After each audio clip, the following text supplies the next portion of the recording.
Hi there. Thank you so much for joining me today. This is Julie DiMatteo from thepaperpixie.com. I'm an independent Stampin' Up! Demonstrator in the US. And in this video tutorial on this rainy evening in Atlanta, I am sharing a shadow box with you that is sized to fit one of the Bath & Body Works PocketBac hand sanitizers. Let me show you how this opens.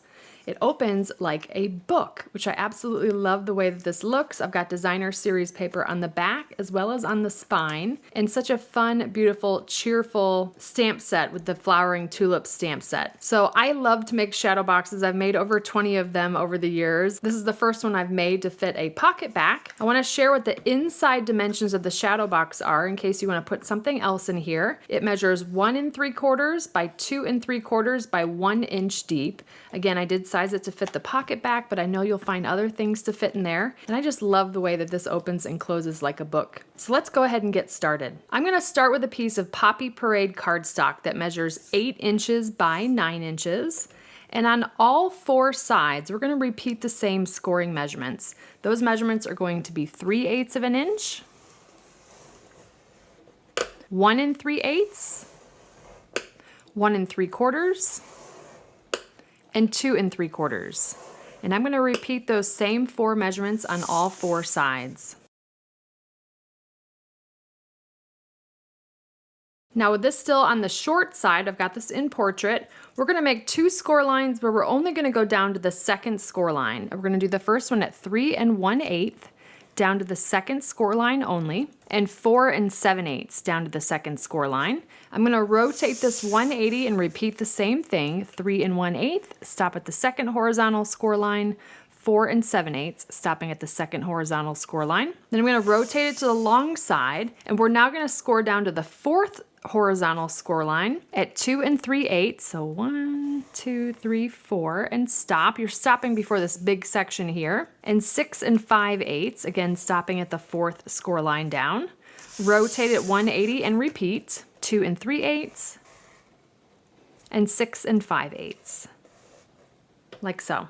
Next, I'm going to fold and burnish on all the score lines that go all the way across the cardstock.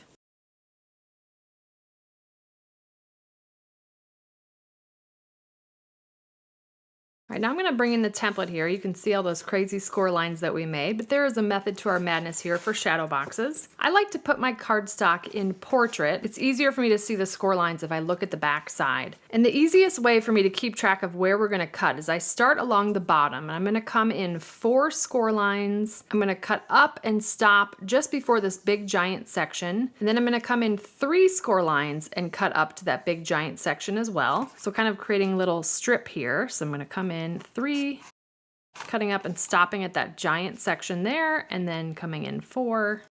And I'm just cutting right down the middle of the score lines. And so we've got this little strip here in this corner section. I'm going to turn it 1/4 of a turn, and we're going to remove this whole section here, this one right here. And then the only thing I want to leave behind on this strip that we created is just that little 3/8 of an inch tab. That was one of our short score lines that we made. So it's going to look like this. Okay, we've left that tab behind, but we've removed all of that corner for the most part. Then I'm going to turn it back 1/4 of a turn, and we're going to repeat the same thing, but along the left side. So again, coming in 3 and 4 score lines, cutting up and stopping before that big section. Turning it 1/4 of a turn, we're going to remove this whole section. And then on this strip, we're just going to leave behind that 3/8 of an inch tab. Now we've got 2 short score lines here. We're just going to cut up those score lines and stop where the score line stops. And here is where we are going to make the little quintessential shadow box angle cut here.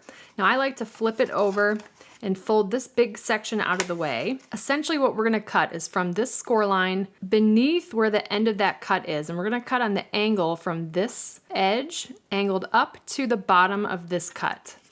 So let me show you in the camera here. I'm going to cut on the angle like so. And then we've created that great shadow box angle. Since I'm right-handed, I'm going to flip this over. It's just easier for me to cut along the right going up to the left. We're going to repeat the same thing here from that score line up on an angle to the bottom of that cut. So what we've done is created that great shadow box angle cut there. All right, now on the opposite side, we're going to repeat the exact same cuts.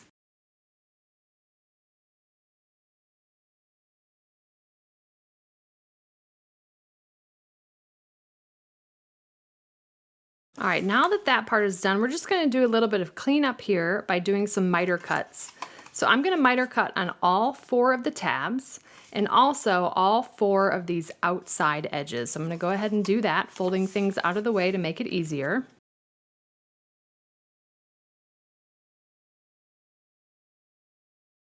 Now that that is all done, that now matches our template here, I've miter cut again on all these outside sections as well as the 4 tabs. Now it's time to start putting our shadow box together, and I'm going to go ahead and put tear and tape along all of these outside edges. Then I'm also going to run it along all 4 tabs.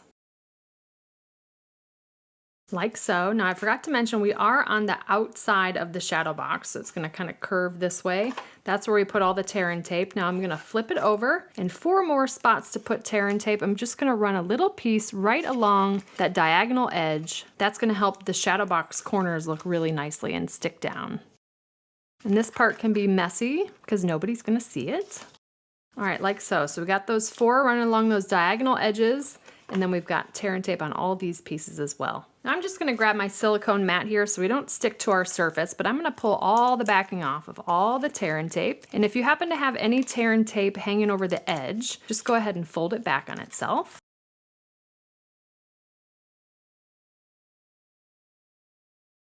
All right, now it's time to start putting this together. I'm going to turn it this way where we've got our longer edge here, sort of top to bottom. And I'm going to fold on the first score line and the third score line and press this down flat.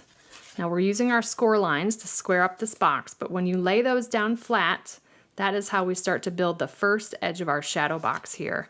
So again, on the opposite side, fold on the first score line and the third score line, first and third, and then you can press that down flat. Press that tear and tape into place.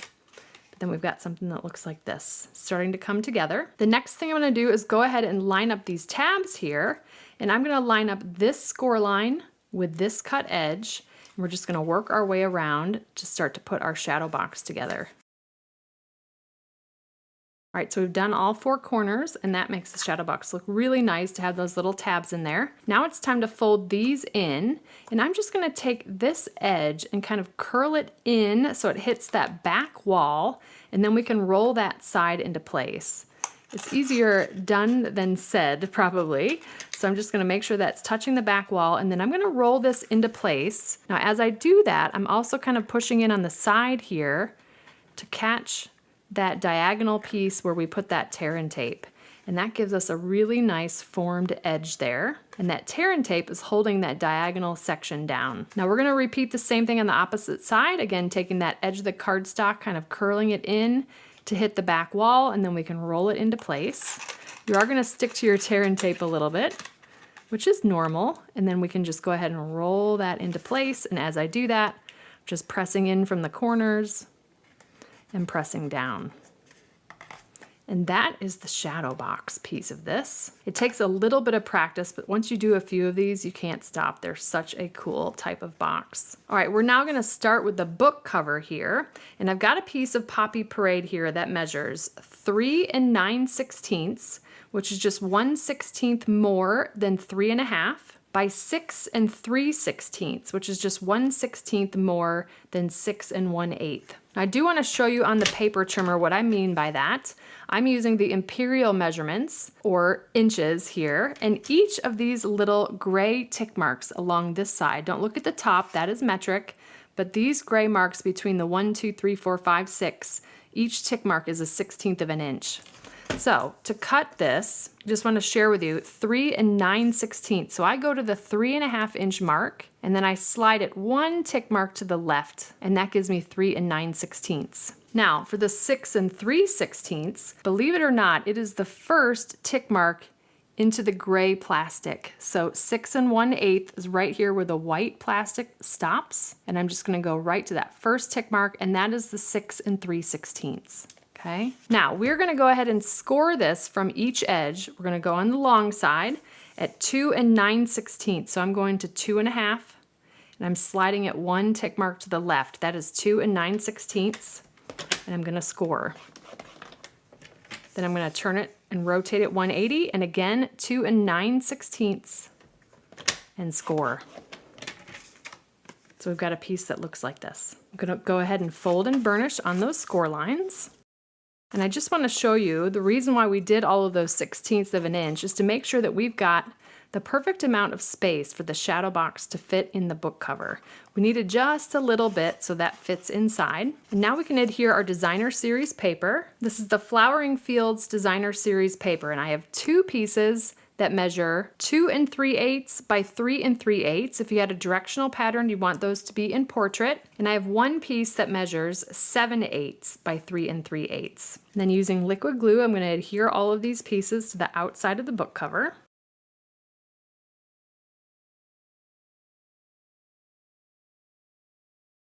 All right, so there's the book cover there with the designer series paper. And now it's time to glue the shadow box to the cover. Now you've got 2 options here.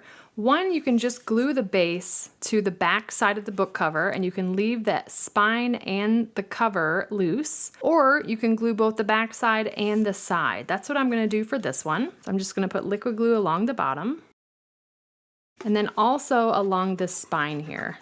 This ends up being the left spine. I do feel like I'm putting together a book here like the good old days. And we just want to slide things into place. I started with the bottom and now I'm going to do the side here. And then we can kind of turn it on its side and press things into place as well. Also flip it over if you want to.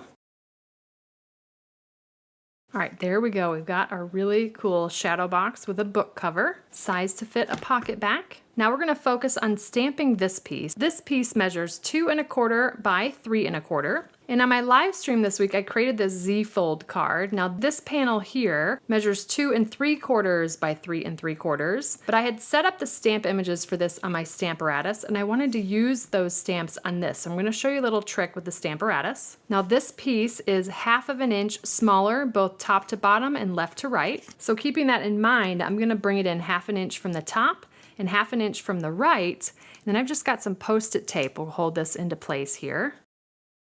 And that's just going to hold that right where we need it to. And for this project, we use the Flowering Fields designer series paper, and I'm going to use the Flowering Tulips stamp set. This is a great 2-step stamping stamp set. It is photopolymer. And we're going to use these 2 tulip stamps, as well as the stem and one of the leaves. And then we're going to use the sentiment, "Thank you, you are so thoughtful." All right, now I've already set up these stamps on the Stamparatus from making the card. So we're going to start with Pear Pizzazz for the stem and the leaf. We'll do the stem first. Then I'm going to flip my plate to do the leaf. All right, now next we're going to do the 2-step tulip. For this, I'm going to use Poppy Parade. And I'm going to use Poppy Parade for both, but you can absolutely either stamp off once or use coordinating shades of a similar color. But either way, you're still going to get a beautiful tulip stamp. Look at how gorgeous that is. Now for the center of the tulip, I'm going to stamp in Bumblebee. And then for the sentiment, I'm going to stamp it in Evening Evergreen. I'm going to take some dimensionals along the back. And I'm purposely leaving dimensionals away from the center because that's where our ribbon is going to go. I'm going to put this off to the side. And I'm bringing in the Bumblebee 1/4 inch gingham ribbon. And let's go ahead and tie a bow around this. I'm going to use my reverse tweezers here as a bit of a third hand.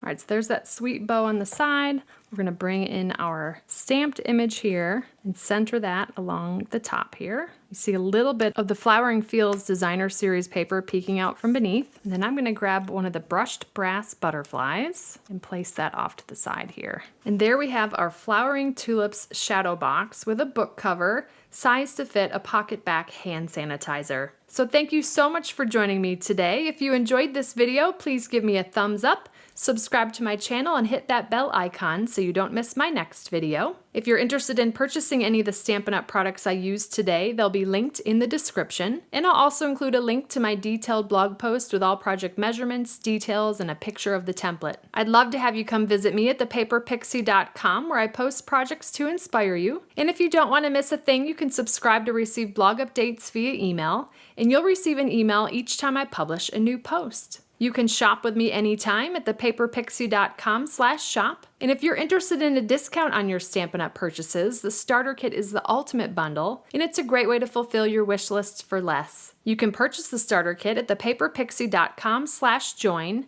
and I'd love to welcome you to my team of paper pixies in the Stampin' Up! Family. If you don't already have a demonstrator and you'd like complimentary copies of our current catalogs, you can submit a catalog request at thepaperpixie.com/happymail. And if you give this shadow box project a try, I'd love to see what you made, so feel free to share it on social media with the hashtag #PaperPixie, and I'll be sure to check it out. Thanks again for watching. I hope you have a wonderful and blessed day. Take care. Bye.